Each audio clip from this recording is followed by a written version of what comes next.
The Corporation for Earth Media is proud to present this educational program. Produced in conjunction with the frontier scientists, engineers, and artists of the Kronos 7 expedition. South Scrimshaw is made possible through the support of viewers like you. Thank you.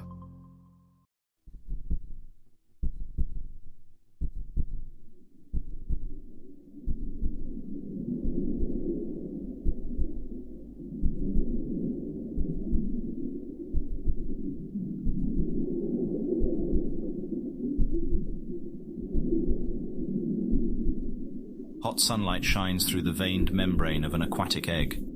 It was once carried in deeper, cooler waters of a more northern latitude. Now it bobs freely in a subtropical shallow. The consciousness dawning inside is prodded alert in discomfort. It is a male whale calf, stirring with a newfound awareness of body. This pod has held him for 17 months, nurtured his development from a single fertilized cell. Now it can no longer support his life. The inflow of nutrients and oxygenated blood has ceased. A once comfortable cradle now pinches at his enlarged form. Pushed onto his own faculty, a suffocating urge to thrash wells up inside him. Yet he hesitates. A song booms from the world outside. The powerful low frequency vibrates through his whole body. With the certainty of deep imprinting, the calf knows who is calling. It is his mother. She is on the other side. He must join her. The shell containing him is now only a brittle husk, swollen with waste material and straining at the seams. Clumsy first movements form the start of the calf's motor awareness. The egg is evolved to rupture open along a central seam. A few thin cartilage bands are all that retain him. One more forceful effort and he will escape.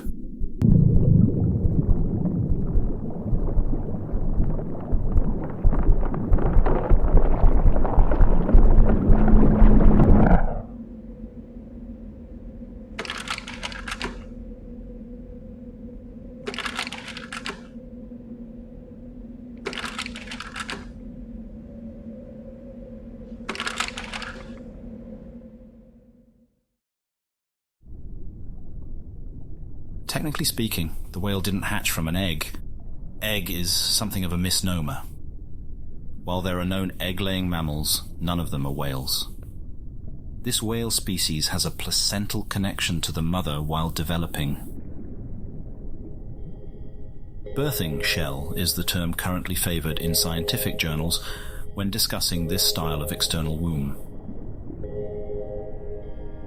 The outer cartilage folds backwards, shrinking the space inside and expelling the contents outwards, creating pressure against the inner membrane until it finally pops.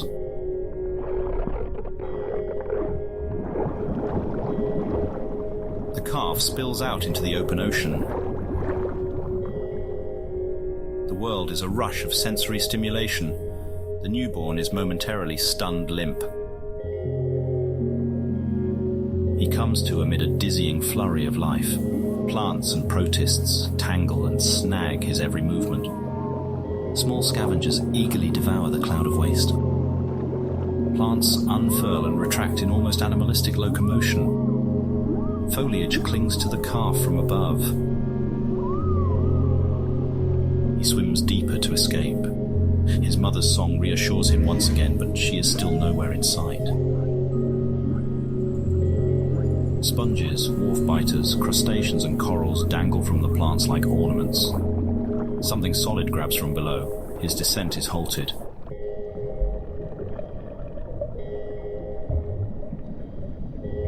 He's being lifted back towards the surface.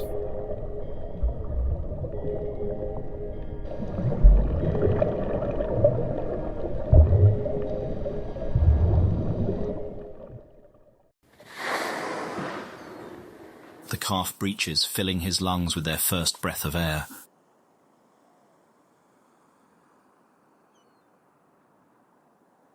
This is the breeding ground of his species. At the year's peak, this wide expanse fills with whales. But today our calf finds the surface empty. except for a very odd clump of plants.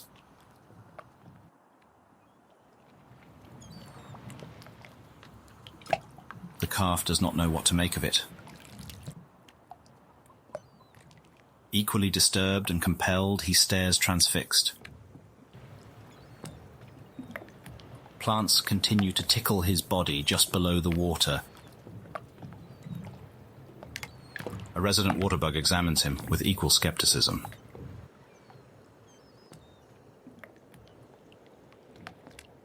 Sudden movement atop the leafy mass catches his eye.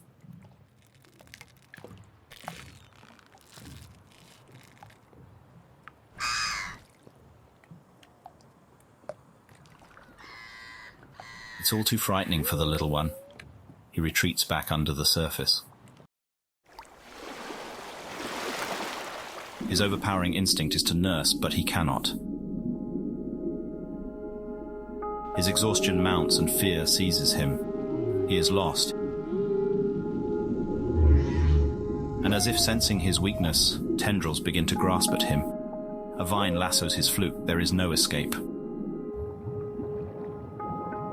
In a final burst of strength, the calf fights, thrashing, tearing, and uprooting his attackers. A scent of blood enters the water. His mother cries a pained song to soothe him. The calf is hit with the sudden realization. The strange plants are not taking him away from his mother.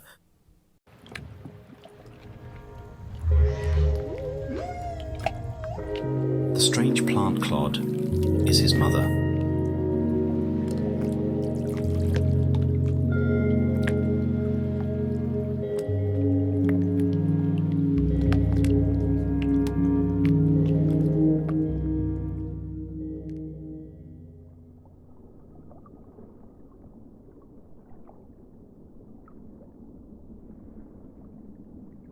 What evidence remained of this year's Brillo breeding season has long since been swept away. This sandbar has returned to its normal, pristine state, save for one unusual pile of rocks.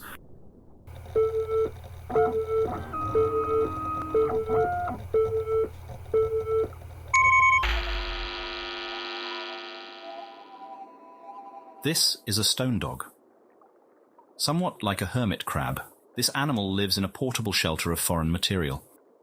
It grasps together a shell of scavenged of debris with its long limbs and secretes an adhesive mucus to hold it fast. Stone dogs mostly rely on ambushing prey from a camouflaged position. Right now, this stone dog here is not the hunter, but the hunted. It is a woefully obvious attempt to hide, as the predator stalking it possesses one of the sharpest minds in the ocean. A quick check if the coast is clear. It isn't. Our whale calf wants to play, not eat. But from the stone dog's perspective, there's little difference.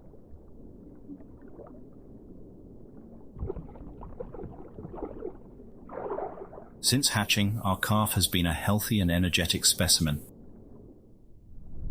Despite his late birth, no complications are detectable. If anything, his cognitive ability is showing swift advancement. He is very fond of holding his fluke above the water surface. Scattered showers are currently moving through the area. The calf has been emerging frequently for visual inspection since the rain began. He seems very interested in the weather above. A long call reminds him not to stray too far. Brillos have surprisingly keen vision above the water.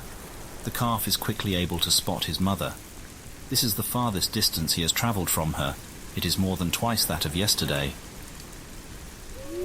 Today was quite an adventure. Now, reminded of his mother, all this bravery seems to evaporate. He is suddenly anxious to be at her side. He will bring her any interesting objects discovered while exploring.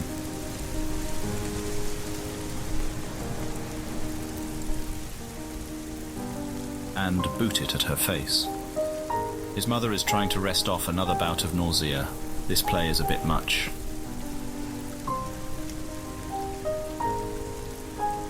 But these discomforts are trivial to the bond between mother and child. Our neural interface even shows a measurable relief in her symptoms during these interactions. The calf's carefree play is training for future hunts and the essential skills of survival, but it will be some time before he has to worry about earning meals on his own.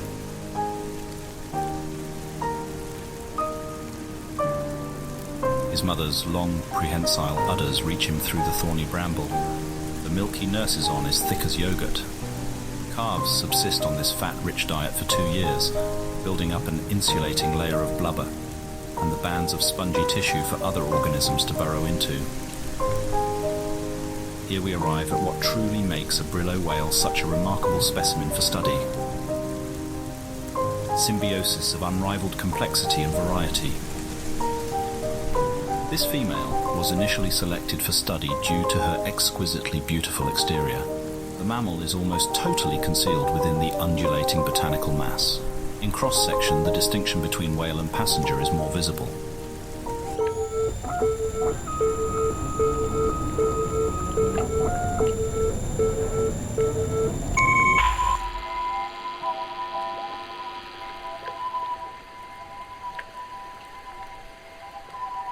Unlike the stone dog shown earlier, this is not simply an external attachment of foreign material.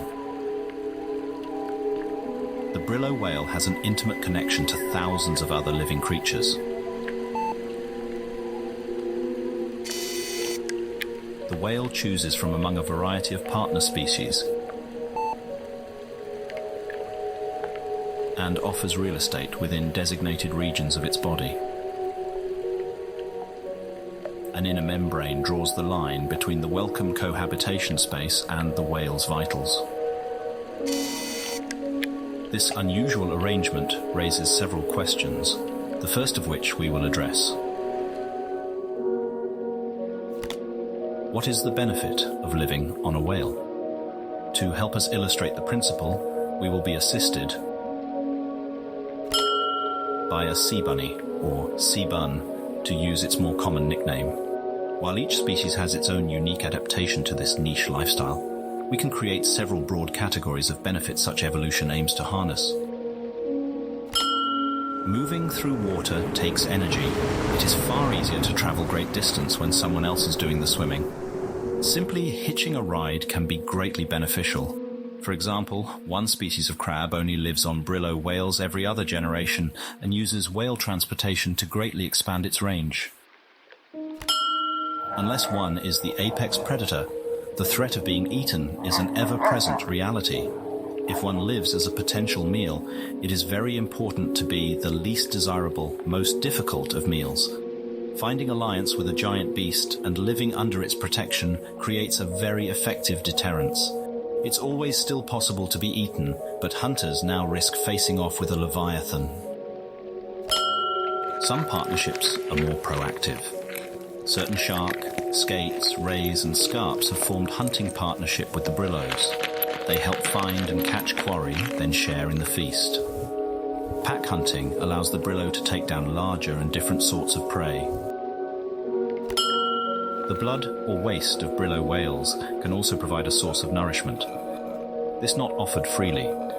Obviously, a Brillo whale cannot stand to be eaten alive. An Earth parallel is an oxpecker bird on a rhinoceros. The bird may drink a marginal amount of blood while it cleans off ticks. It's a fair trade for the rhinoceros, as the tick is the far greater threat. So too, will a Brillo whale expend blood in a beneficial relationship. In several instances, living on a Brillo has evolved into part of an organism's life cycle, and the specific conditions regulated in a Brillo's body are required for a new generation. In some cases, this goes even further. With the biology of the two species becoming so enmeshed, it is unclear where one ends and the other begins. But these instances are rare. Our research team is very interested if these extreme cases represent a functioning system, or the pathological eventuality to such complicated arrangements. All of these riders taking in small amounts adds up to a great expense for the host. This prompts the obvious next question. What does the whale stand to benefit from this arrangement? This is more complicated to respond to. There seems to be as many answers as there are Brillo whales, as there is spectacular variety among Brillos. For now, let us approach the answer with specific examples from this mother.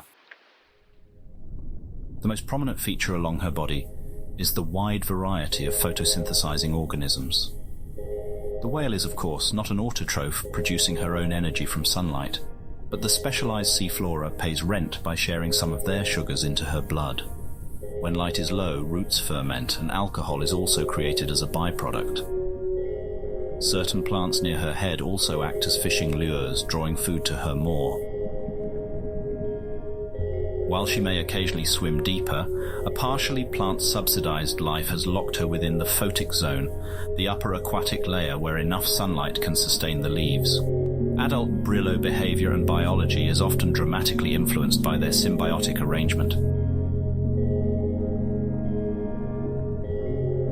Here we see a blood trilobite. This is not an invited guest. A long needle-like proboscis pushes down and taps a vein.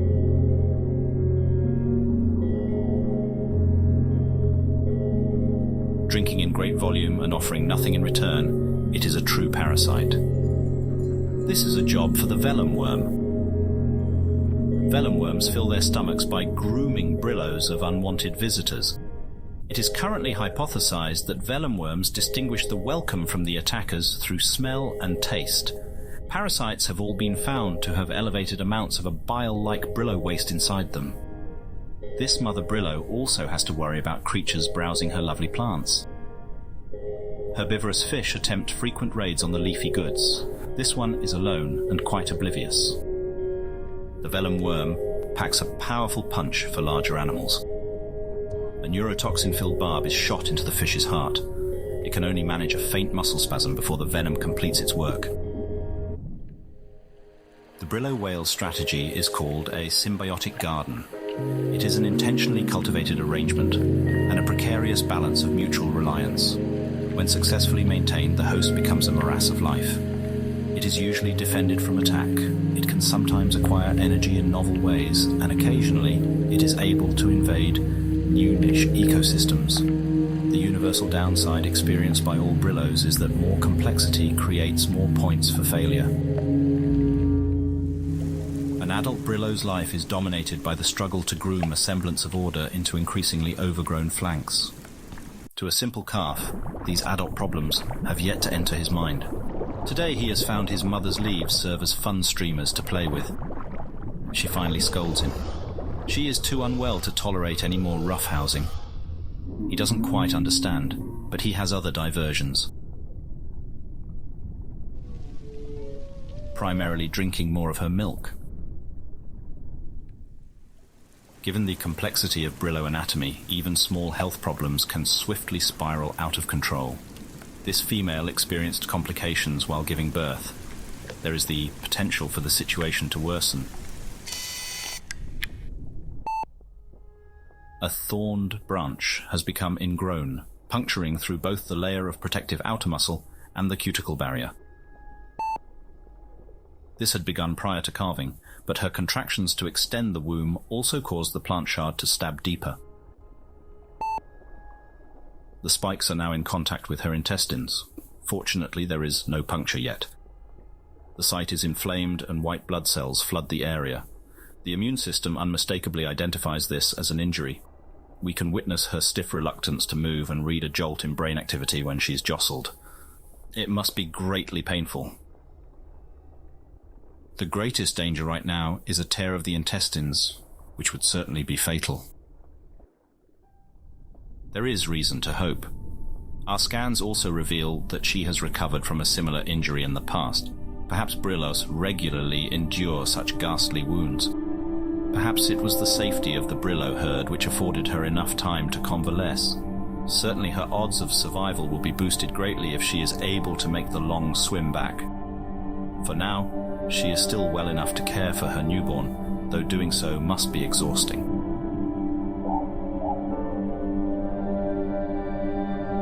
Judging by several physical indicators, this is most likely her first calf. Those Brillows who manage their gardens well can be extremely long-lived. Females can give birth as many as 8 times. If the calf survives, one day he too might also cast his genes forward, his own minute fingerprint on the future's shape. Regardless of whatever metric of success we observers of an outside species might apply, his life will be led by the means it was forged in the crucible of natural selection. But, for now, a rare moment of shelter.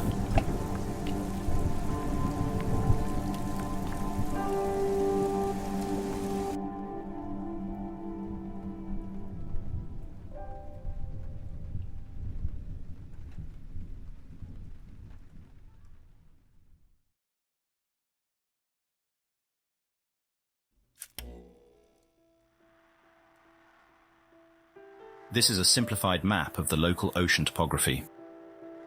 The deep blue represents a fault line, the planetary scar where 2 tectonic plates meet. As with Earth, this land is a moving crust atop a globe of molten metal.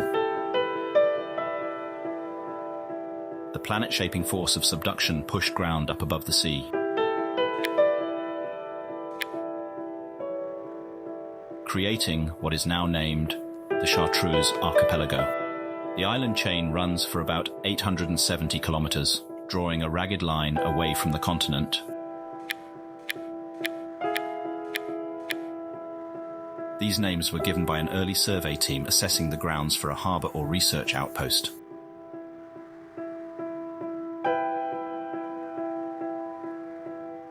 The body of water created between the Scrimshaw Islands is known as the Thalo Bay. The large inlet is exactly what a Brillo whale breeding ground requires.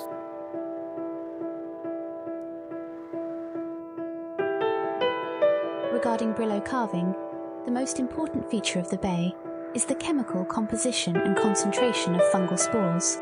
For now, we will limit our discussion to the choreography of the breeding ground. 3 separate herds converged this year to give birth simultaneously. The dots estimate their prior positions. Not all Brillos make this trek every year, but many more whales assist besides parents.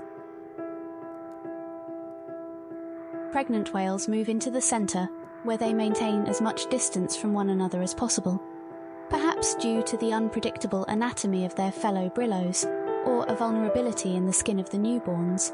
Calves are kept segregated from all others for the first months of their life. The remaining herd forms a blockade at the mouth of the bay, while the pregnant whales deliver. As weeks pass, hunger and distraction start to erode focus on this task. The amount of time that the herd can wait is finite. When the time comes, all leave together at once, moving with the safety of numbers. Their destination will be one of several coral reefs. Those unable to move on time must be abandoned. The healthy cannot hazard everyone's odds of survival for the sake of a few infirm. Our mother, wounded as she is one of several this year who befell this fate. Outside of that season, the whales live elsewhere.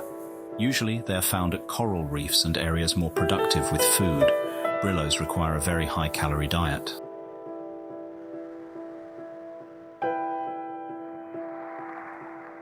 We now find our whales here, at the border to the Great Vathis Ocean.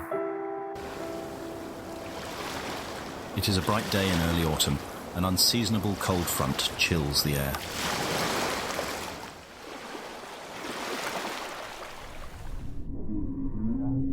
Below the surface, we find our mother bracing for the journey.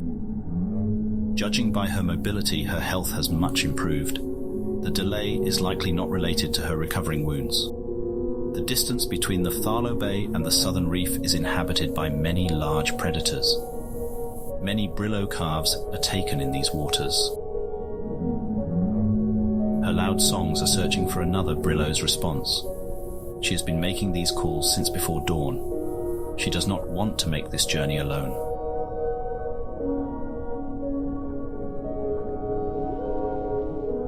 The calf returns with a fresh lungful of oxygen.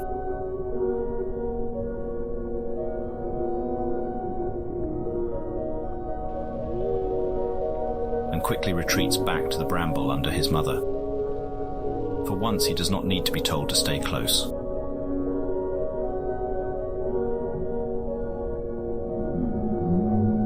Undoubtedly, he can also read the change in his mother's behavior. And the unfamiliar place ahead is deeper and colder. Faintly at first, a new sound reaches them. His mother startles. They both listen. It's another whale.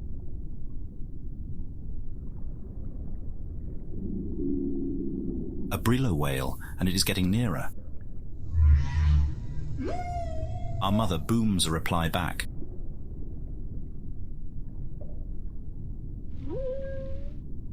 The calf's curious nature starts to show itself again. He has yet to meet a Brillo besides his mother. There, he spots something. A large body begins to emerge from the hazy distance. It continues to approach, but the calf still can't quite understand what he's looking at. The calf's curiosity morphs into discomfort the closer it gets. Discomfort turns into outright alarm. He pleads to his mother in distress. She rebukes him in reply as if to say, "Don't be rude to the new neighbors."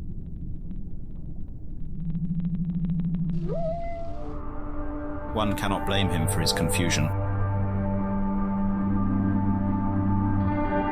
This Brillo whale's appearance was shaped to be deceptive.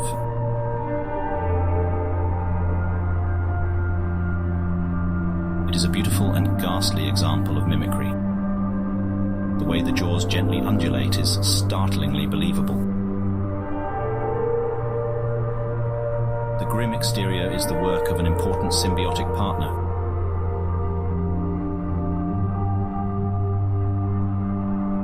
The weaver lobe. These prodigious builders turn their colonies into terrifying scarecrows by spinning and sculpting ossamer.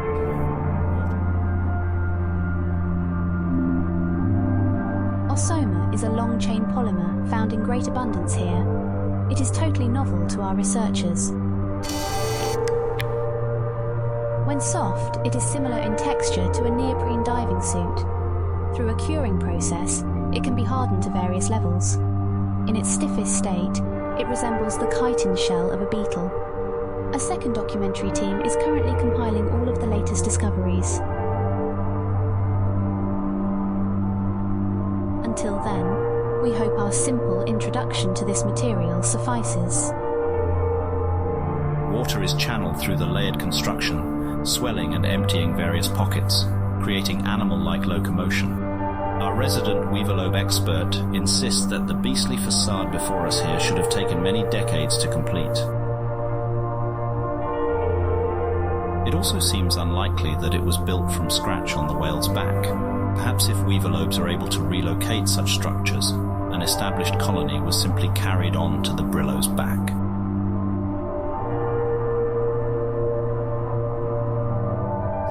Such a fearsome appearance does much to ward off predators. The reversed head may also help to confuse prey. We do not know why she was left behind, but this Brillo is a valuable addition to the ocean crossing. She too is a mother, looking to deliver her child to safety. It seems that all Brillo calves are quite shy around new acquaintances. Our calf growls to himself. Scoldings are unlikely to budge his unwelcoming attitude, nor will the surprise of additional friends. The calf was so distracted by what was in front of him that he failed to notice what was swimming up from behind. She's something like a faceless stone golem. The exterior is more bizarre than menacing. It might serve as some kind of armor, but our crew is at a loss to describe it on first sight. Like our Brillo mother, this whale may also have some kind of internal injury. She is only able to produce short, abrupt honks instead of complex songs. She is also a mother. Regardless of what benefit her exterior provides, her presence alone will help contribute to a safe crossing. Flanked by these strangers, our calf seems very disturbed. New experiences may be uncomfortable now, but they will lead him to understand the Brillo way.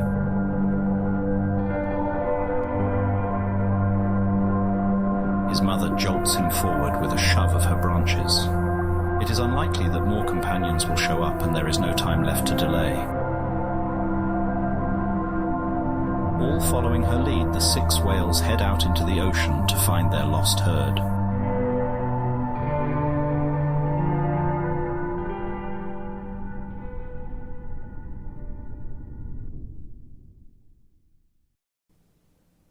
The pod is now 57 kilometers from the Great Southern Reef. This is the final leg of their journey, and their path crosses over a wide abyssal trench. The parent whales set the pace at a rigorous 6 kilometers an hour. They swim in a typical defensive formation, though with only 3 adults, it is not possible to fully encircle the youths. The trek has been arduous for our little calf, but he has endured it with admirable stoicism. Slowing down is not an option. He is able to sense this himself. Something large has been following the whales. It first appeared in the early afternoon and has maintained the same steady distance ever since. Hours passed and the mysterious animal failed to approach or make any concerning moves. The calf's fear of the unknown was slowly overtaken again by interest in his new Brillo companions.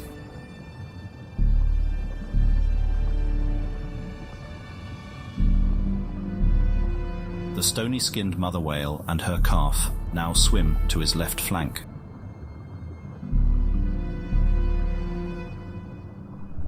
This calf was whining earlier, but seems to have calmed.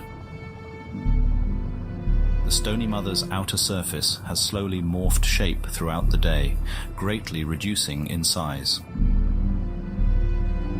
It is as if the exterior nodules are deflating. What mechanism triggers this change or how they shrink, we do not know. Overall, she is slightly more streamlined in form than earlier. Perhaps she can intentionally contract her shell for extra mobility.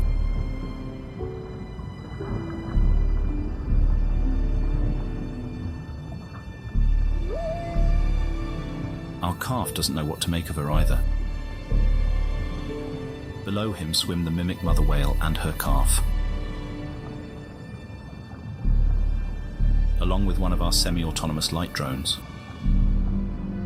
Swimming upside down is the most uncomfortable spot for a Brillo, and the mimic mother refused to take her turn until minutes ago.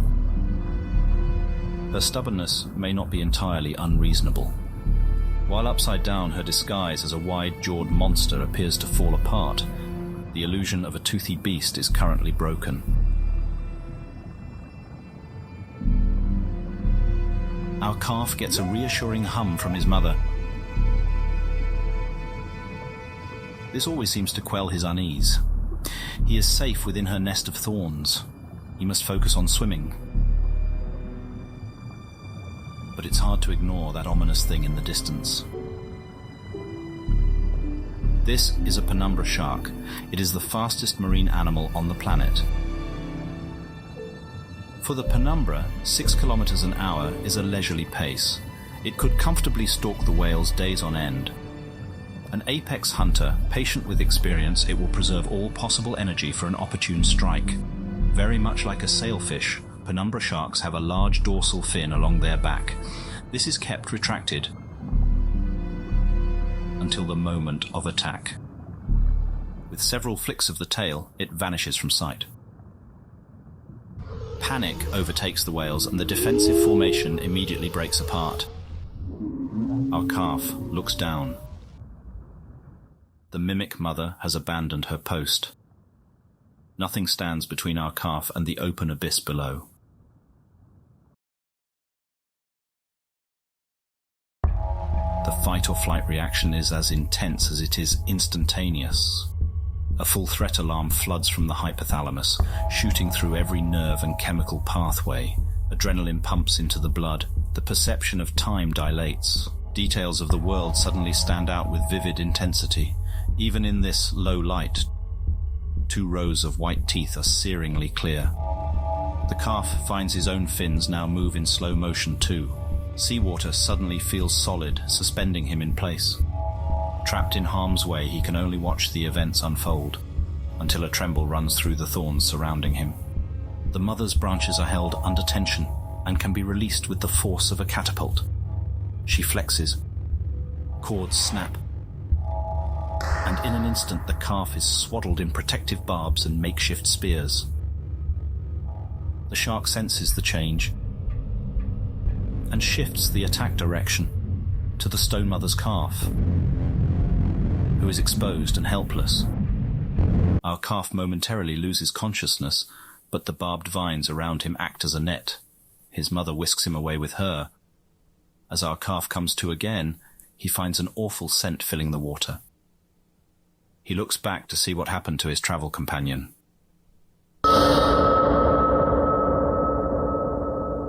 The sight horrifies. It is the reality of predation from the perspective of the prey. Because of his mother, our calf is the survivor, and not the cautionary example for others to learn from.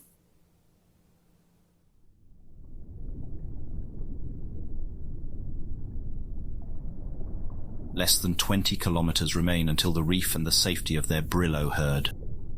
The mimic mother races ahead, leaving the weaker whales to their fate. The stone mother lags behind. Her movements are confused. She is still in a state of shock over the death of her child. Our calf struggles to follow. It is much harder to swim outside of a larger whale's slipstream. And his mother is falling far behind again. He races back to be by her side. The calf has been running ahead of her sight and then returning. The back and forth seem to coax his mother a little further each time. But now her strength has failed. She cannot even lift her fins in response. Her old wounds were opened by the physical exertion to save her child's life. She will not recover. He whistles the familiar call to play. There is no more response. She has finally slipped from consciousness. She cannot remain with her calf any longer. He continues to press for a reaction. Desperation compounds the grief. At this age, calves are completely dependent on a mother's milk and protection. With nowhere to go, the calf remains at her side. The research team witnesses the mother's final pulses of electrical activity fade and extinguish.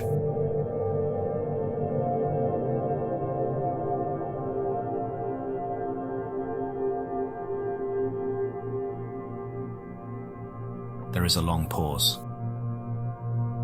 2 researchers start a heated discussion on the ethics of intervention. But before any consensus is reached, the argument is interrupted by a low rumble over the hydrophone. The stone mother never left the area. She watches our calf from a distance.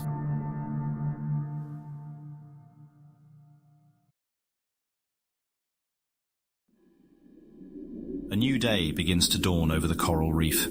Brillo whales start to stir from slumber. Together, the stone mother and our calf have arrived safely. Though physically and emotionally depleted, neither has found any sleep. The calf gorges on milk, famished from the previous day's ordeal. This adoption in the wild may be extraordinary to witness happen, but acts of apparent generosity have not been an uncommon sight to anyone following this intensely social species. The stone mother's exterior appears to now be fully deflated. we can see a more familiar shape underneath. It's the outline of a young female whale, quite small in size for an adult specimen. She has saved our calf from certain death. Perhaps our calf is helping her continue on too. The young whale finally slumbers. It is good that he takes the moment to recover while he can. He will need the rest. In the morning, he will awaken to an overwhelming new world.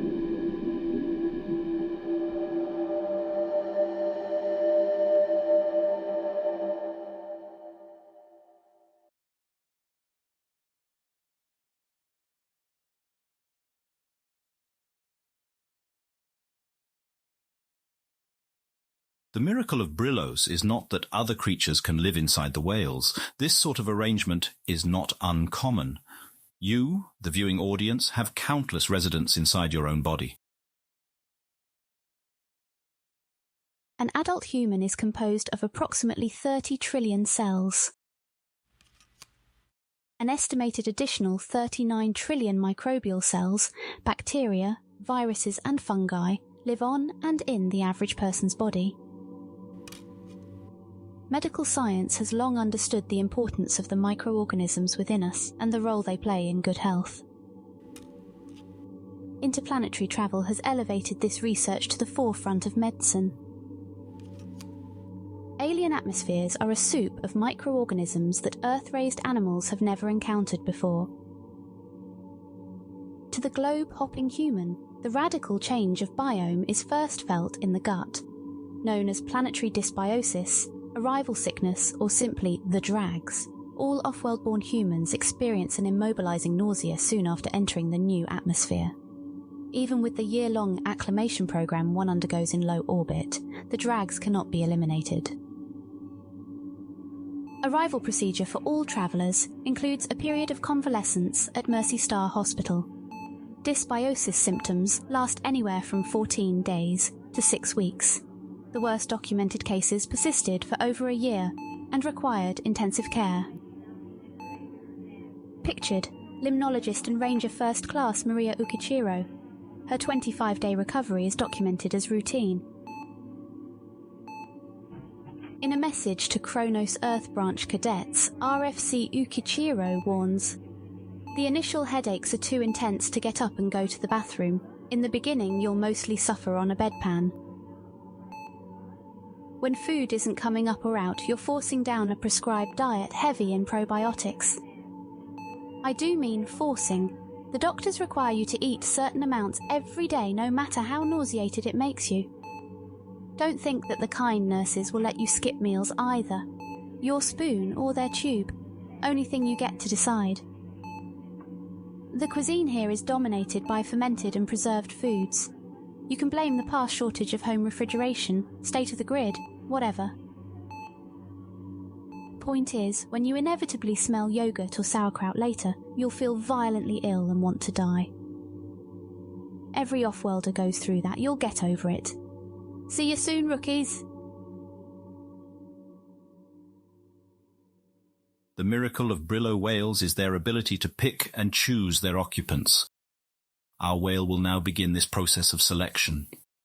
Providing a backdrop for the next chapter is another amazing marine animal whose colourful anatomy can construct whole ecosystems.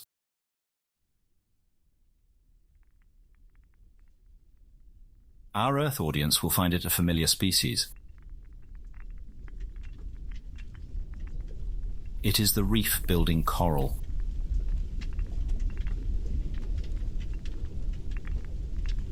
A bikini fish gently picks her way along a mountainous path of calcium carbonate exoskeletons. It's her daily prowl for food, and something tasty has her attention. Plump, bite-sized greebles are entrenched in the nooks below. It'll take her quite a bit of work to pry them out. As the bikini calculates the best approach of attack, her preparations are interrupted. She joins the other fish fleeing for their lives. A higher caste of the food chain steals the scene. It's a spotted barnacle claw.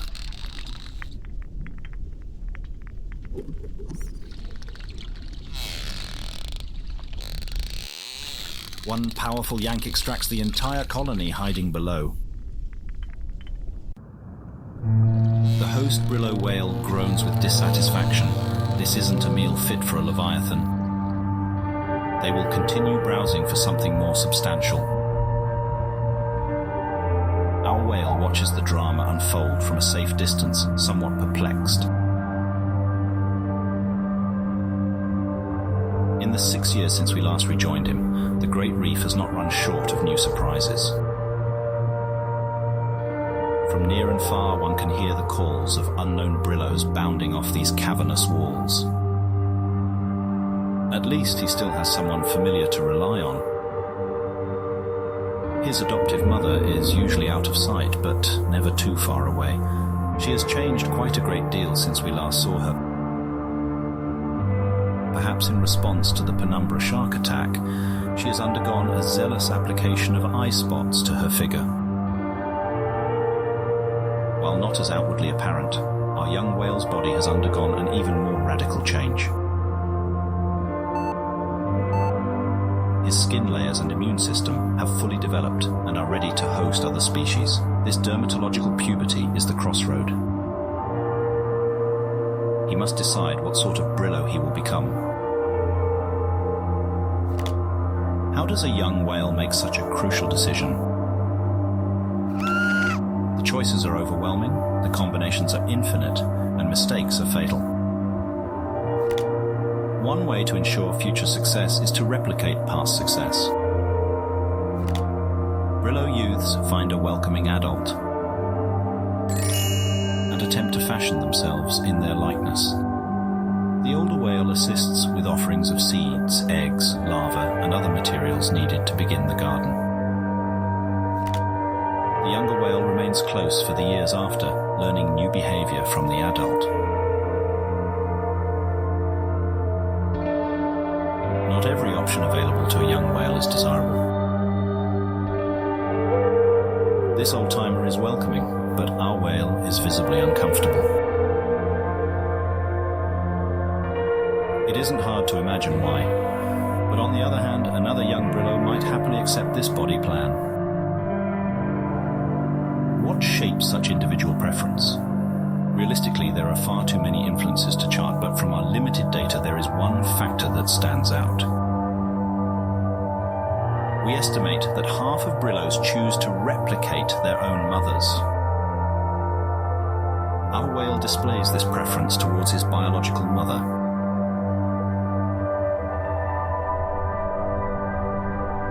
These ribbon plants are the same variety she once wore. Our calf returns here every day. But it is no use. This Brillo whale is deceased. Nothing but a cleaned skeleton remains beneath the foliage. While it is interesting that the garden can partially survive on, none of it can be transferred without the living adult to help.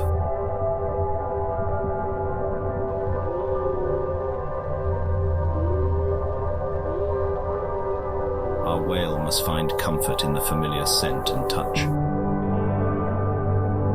However, time spent on what he cannot have is time wasted.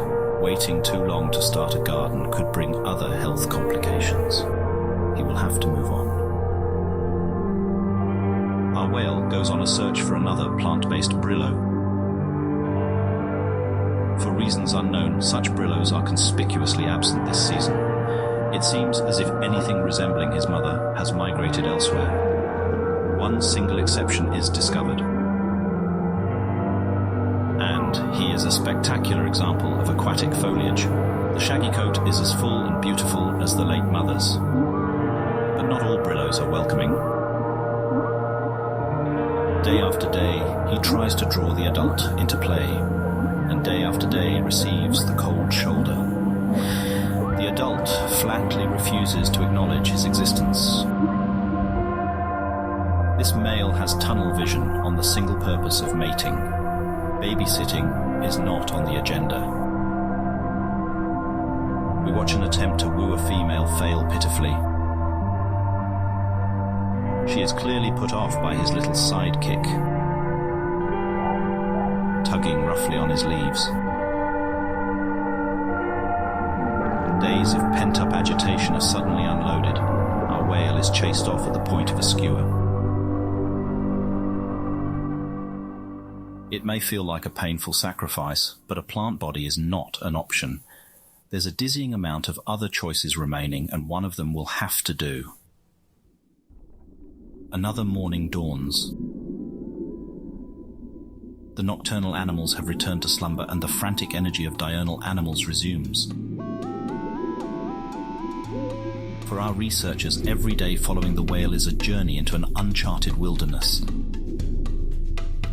Only a small fraction of the species here have been recorded, and there is so much inexplicable behavior to document. Recent discoveries have centered on the varieties of coral present. The reef itself is now understood to be a multi-layered structure.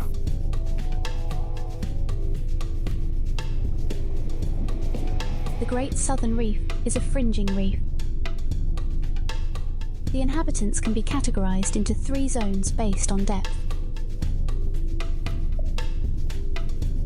The unique character of the Southern Reef is owed to the spire coral, which lives across all 3 of these zones. Spire coral can survive at the lowest depths, where it faces little competition.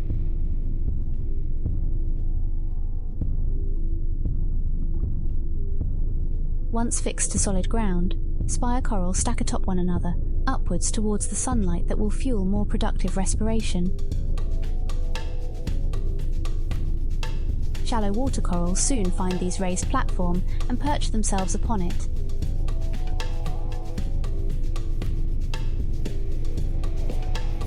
This is not a cooperative relationship. The spire coral is eventually smothered and dies. Under accumulated weight, the structural integrity is lost, and the spire shatters. Collapse back down to lower depths. Living spire coral can again re-emerge, and the cycle repeats unendingly. This constant tossing and turning creates a porous and dynamic landscape, veined with small tunnels and dotted with caves. Thousands of small animals make this subterranean environment their niche. For example, saltwater tadpoles spend their early life stages hidden underground, until they can emerge above as a fearsome predator. Relative to their size, that is.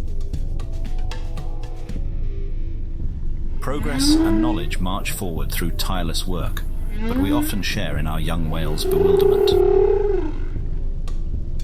Who is this? What is on his head? What is going on? We do not know. Our whale runs away, and we simply follow. One afternoon, it seems our young whale's persistent searching has been rewarded. A loud song heralds him from the distance. A Brillo hunting party returns. Their high spirits means that all had a good kill. The group's leader is calling to our whale. Our youth remains in place but allows the adult to approach. These whales are sophisticated pack hunters. The chowper, a stupid but friendly shark, totally accepts the Brillos as their own. Compared to the painful transmogrification other Brillos endure, this silky costume is minimally invasive and provides maximum returns. And it's a plant. This successful symbiosis strategy is limited only by the pack's willingness to share it with others. An open invitation from the leader is a golden opportunity. Something isn't right. Our whale is fixated on the chowper.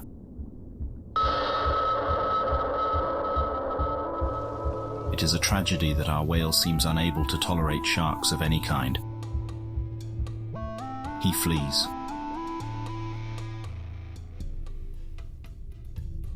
Over the weeks, we observe our subject whale becoming increasingly distressed. It is critical he suppress unpleasant feelings and adopt a symbiosis plan. A Brillo whale cannot survive unplanted. can perceive himself failing to integrate, of course, but the building internal agitation is not a force that will help him adapt better. Autumn draws to a close. Several new varieties of Brillo begin to arrive from colder latitudes. These are mostly hunter archetypes who can live a life less dependent on the reef's concentrated bounty. A camouflaged whale waits for prey to swim near.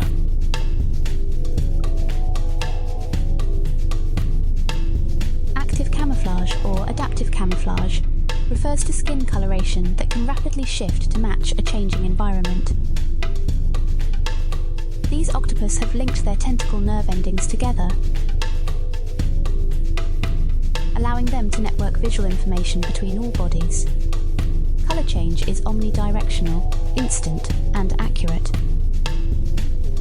The swiftness and precision of these changes exceeds any Earth octopus ability. They are not the only example of animals here possessing very advanced skin chromatophores. Researchers hope to understand why they have evolved in more sophisticated fashion than their Earth counterparts. While this documentary is restricted to its limited mandate, we believe in good faith that the following question is unavoidable and must now be answered. Why would a species on another planet have an Earth counterpart? Convergent evolution was the obvious first hypothesis. This is the phenomenon where different species can evolve similar features when faced with the same evolutionary pressure. For example, we can find similarities in the wings of unrelated flying vertebrates. Similar problems craft similar solutions. While this obviously still holds true, it is not the answer to our question. This lizard looks like an Earth chameleon. This whale looks like an Earth whale, because they share a recent common ancestor with Earth animals. The true answer is directed panspermia.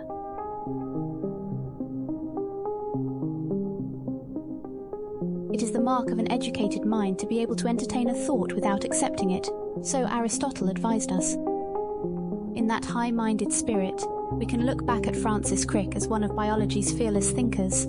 He is best known for his work with James Watson, uncovering the structure of DNA more than a century ago. This earned them and Maurice Wilkins the Nobel Prize in Physiology or Medicine in 1962. He was also uncomfortably acknowledged by 20th century colleagues as a proponent of directed panspermia, that a deliberate extraterrestrial origin to life on Earth should be taken into serious consideration. While Crick's hypothesis fails to match our current best understanding, his unorthodox thinking landed him closer to the truth than any of his contemporaries could have believed. Life on Earth originated on Earth. Abiogenesis took place in deep-sea hydrothermal vents approximately 3.7 billion years ago. Recent history has revealed that 3 other planets also sustain life. Aria, Goz, and Earth-2 are affectionately referred to as sister planets of Earth due to their similarities, but it may be more accurate to call them Earth children. They were barren until intentionally planted from Earth's highly evolved genetic stock. Isolated across light years of space, the forces of evolution then wrought divergent results. Along a different but always familiar timeline, all 3 bloomed into wonderful new cradles of complex life. This brief summary does not do justice to the incomprehensibly convoluted and ongoing work of planetary curation. But suffice to say, even the professionals struggle to grasp a simplified understanding. This kind of strategy requires a good deal of patience. Our whale, sensing the hunter, swims wide. The camo whale politely hails him. Other Brillo whales aren't the target of his trap. Our whale replies with mistrust and leaves. Something is wrong. Our whale's once irrepressible curiosity has grown increasingly muted. Even wonders like bioluminescence provokes no reaction. These lamplighter fish are practicing their jousting in preparation for the annual mating competition. The event is soon. It's only a one-night affair, and they will all die immediately afterwards. We think it would be quite the enriching spectacle. But the fish seem to be of no interest. On board our ship, mission command signals concern that this whale is running too divergent from average development. The warning is not taken lightly, as changing to a new study, Brillo, comes with severe consequences.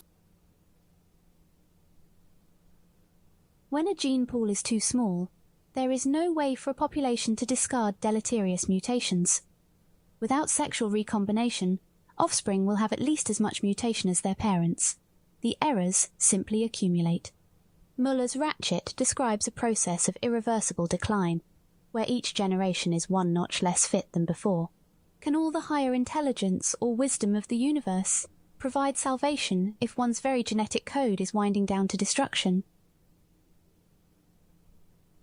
The Kronos project is a late-hour rewrite of a complex genome. It is an attempt to engineer a viable escape from an extinction vortex. Humans, still a robust and healthy animal, are conscripted to provide a variety of labour, which our forebearers have grown too enfeebled and small in number to handle themselves. Of course, we do not do this work without our own motivations. The fruits of this labour could change how we understand illness and ageing. But that final objective, to fundamentally decouple our fate from natural machinations and assert the reins of technology, is still widely contested. In contrast to other human enclaves, the Constitution of Aria proudly allows this debate to take place in open forums.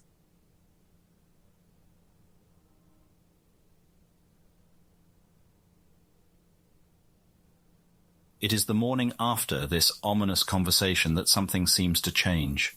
Our Brillo finally begins to break bad habits.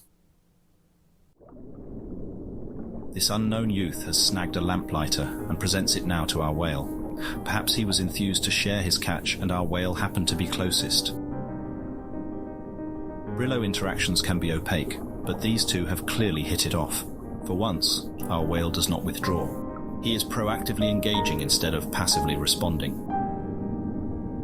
It's a much welcome scene, but it begs the question, what changed? What external factors could have contributed to a more outgoing posture? Did our cameras miss a life-changing event? Does this stranger seem less threatening than all the others? It is true that our whale, having been born outside the herd, has consistently lacked peer contact his own age. Young Brillos cannot transmit garden organisms between each other, so the interaction here probably feels less fraught than it might with an adult who could permanently dose him with life-altering symbiosis. We hypothesize that juvenile Brillo association is a necessary prior step to adult interaction. Regardless of how correct this assertion is, it successfully buys our study additional time. The two whales spend the rest of the day playing and are still chasing fish together when we leave them. Night falls, but our whale is not asleep. GPS coordinates show he's swimming somewhere. As his aberrant behavior is still under scrutiny, the team moves to investigate. A spotlight is aimed overboard. We discover more than just our whale. He is traveling with a pod of other youths. They all sing with curiosity at the sudden lights shining from above. We cut the power to avoid further disturbance. It's soon clear where the Brillos are headed. The first glimmers of action appear in the near distance. The night of the lamplighter fish has begun. The ocean starts to flash brilliantly as males battle for the attention of females.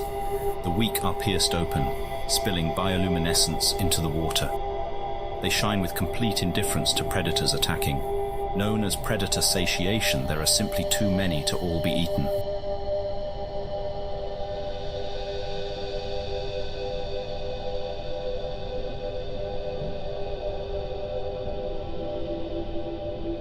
His belly full of glowing fish bits, our whale watches the show reach its climax. It seems like he'll be up all night with the others. Confident in his safety, we recall our camera drones to finish their scheduled recharge.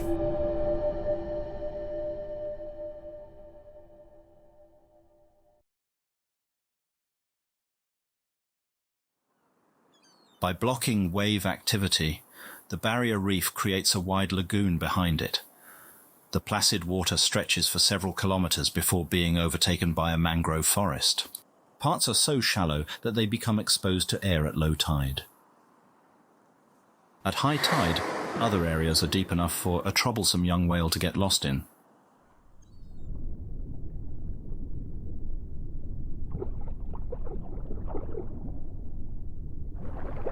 His friends weren't adventurous enough to follow him today. And for good reason, as our whale realizes once the water level starts to drop again. There's no time to play with the locals. The outgoing seawater feeds to several deep channels. Whisked through the trenches, our whale rides the rip current to safety, with no control over where it's taking him. After a lengthy ride,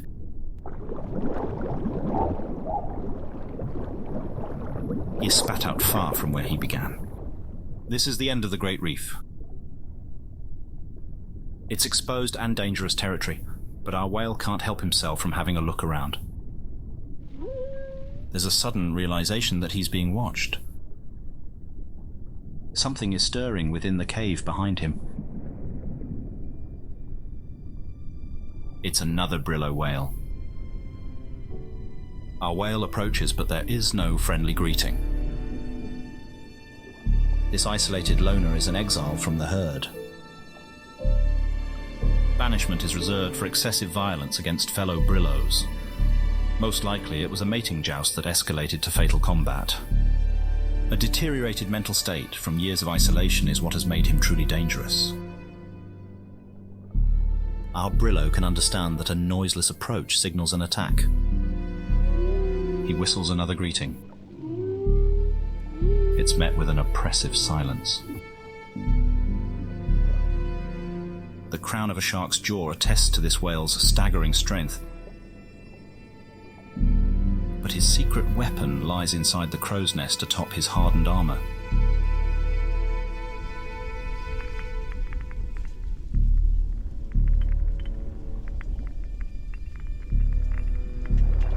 The Vorpix octopus wakes when it senses a kill is imminent. He serves the role of a hunting partner who swims in advance. Usually it latches over the eyes of prey and attacks with its serrated beak. But when prey is so pitifully weak, he prefers to spectate. Our whale is far from being scared. He's experiencing a whole other emotion. He knows. This was unexpected. Abandoning caution, the calf sings and plays like he's found a new friend.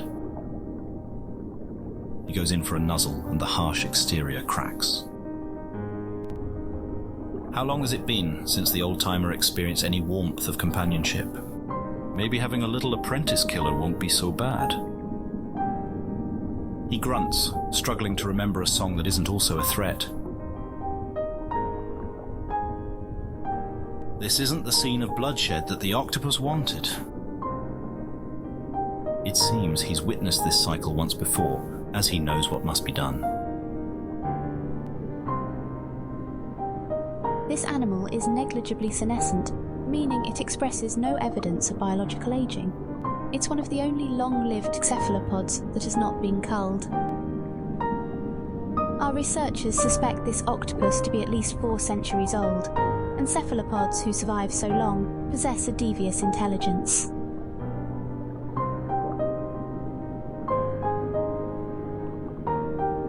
The Vorpix presents our whale with a living piece of the armor plating. A quick feel for the soft spot. And the deed is done. When the young whale wakes up, the implant will already have sprouted roots to hold firmly fixed in his skin. With this major milestone now documented, the mobile lab departs and will not rejoin the whale again until his adulthood.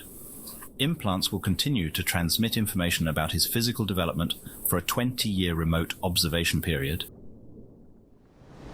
This also ends the documentary team's access to the whale and concludes the first phase of our project. For us, raw data is far less compelling than first-hand observation of his body being reconstructed. 20 years is a long time for impatient humans to wait. When we do meet our whale again, it is hard to guess now what we might find. All the changes he experiences over 2 decades will be witnessed in a single moment. It should be nothing short of a complete metamorphosis.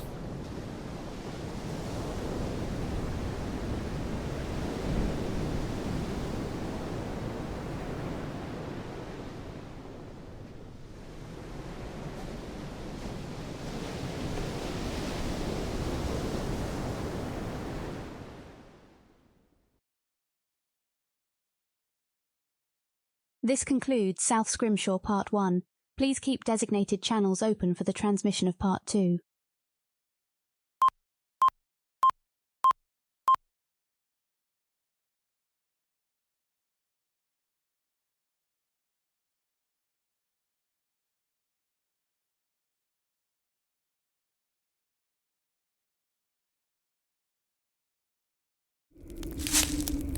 It's not every day you get heartbroken by the death of a mummy space whale.